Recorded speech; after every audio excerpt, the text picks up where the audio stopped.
Manipur Leingak yaoriba MLA Sing Delhi de Chattuna Aroiba Phirep Louragani Hairi. Ngarangdagi hona MLA kaya Delhi de Chatpa hona kibagi lunina ngasisu MLA khara Delhi gidamak Imphal thadoklagani haiba pau fangbadagi SKTV News na Imphal International Airport da changsilubada MLA ani Delhi chatnanaba lakpa thingnaki. Kiramasagi matangda SKTV News ki Ketrimayum Premchand dagi yakhanaba paudamama.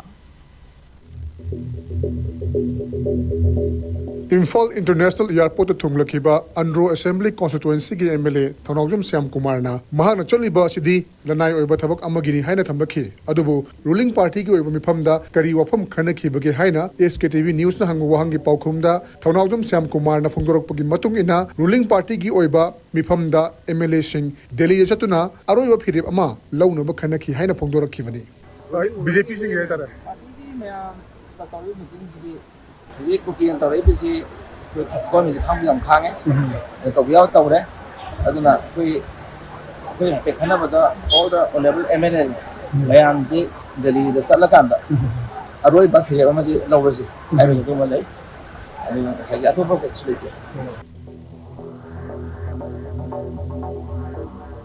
Amaromda Sagolban Assembly Constituency ki MLA RK Imosu Airport Lakhi SKTV News na hangma wahangi paukhumda mahakna hai Prime Minister amadi Home Minister unanaba pau khangankre unabagi matam hek pirakpaga punna unagadabani chatliba khongchat asidi lanagi oiba thabak amagini Home Minister amadi Amit Shah gi appointment hek phangbaga unaduna Manipur thokliba irang asigi matangda thamba yaba wafam sing thamgani adumapu masidagi henba pham thadokpagi yauna wafam kya tonga sandorokpasi tawbiganu hainasu mahakna phongdokhi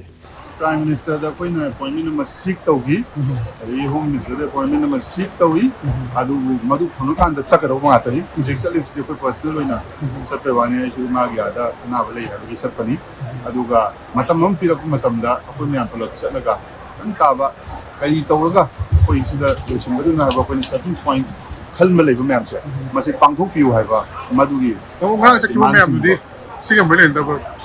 Prime Minister udah siam dengan orang suka high lah. Kita ambil mana canggih sudah miao le na. But main wina appointment bangkan cang saya na. Magi kalau kita tu ini kera hana cang berkera pun cang bah. Jadi magi personal decision ni. Aduh ga high bisa appointment si sik tu ga pira kan cang saya na mana final lagi. Resolution tahu. Masih dah masih matau ni habis tu gumba. Hapu ni apa? Madu हम सागला तो भी तो भयंकर खाली दी कोई ना पांडे से शांति लेगा पीस लाप मधु की थबक की कौन से चलते जैसे कोई ना तारन लगी मधु लगी कौन ना मणिपुर की रूलिंग MLA सिंह हौजिक मणिपुर द ओइरिबा फिबम मणिपुर की इरांग असगी मतंगदा अरोइबा वारेफमा दिल्ली दा लौरगने अदुबो हाइरिबा दिल्ली की खोंचत असगी दमक ngasi amadi ngarang tongan MLA Singh Delhi ki damak Imphal thadok nakre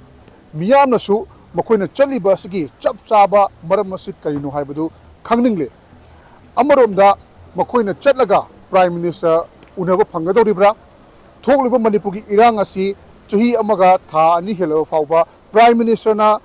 lamdam masigi Manipur ki lusingba amata unabagi wafam laikhidrabani aduna chaliba MLA Singh aduna Delhi da yaw matungda Prime Minister unaba phangadoribra Home Minister uno phangadori brahibasi yamna chaw wahang oiri adumapu makoina uno phangdrabasu Delhi da chatlaga protest tawdori bra natragana karam thorang sing paikhala kanda chathari ba parliament mifam asida Manipur gi matang da pukhatuna khana boy damakta lobby tawduna lusingmu sing unagadori bra haibna chimma wahang ke ama thorakli masi oina mak thenglabasu thengna MLA singna chatliba Delhi khongchat asida miyamna karigumba thajaba khradi adumak thamli madudi Manipur da irang lefanba amadi shanti prokna bugidamak MLA sing asina karigumba thaudang khara takhalakani haibasi miyamni thajabane SKTV News damak Imphal International Airport gi Ketrimayum Premchand Imphal